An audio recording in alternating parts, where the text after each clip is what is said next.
So guys, for the first step, you want to go to search and type in turn Windows features on or off. Click on it. And now once you run this, you want to scroll down.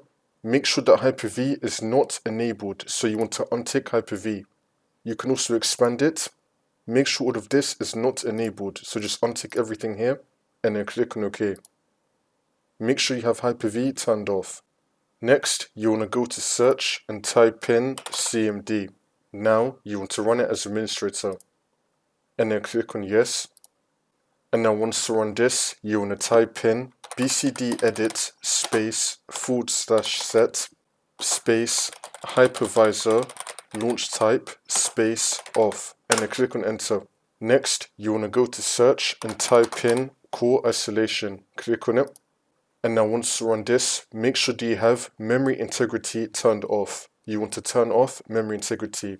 For the last step, you want to restart your computer, and then the problem should be fixed.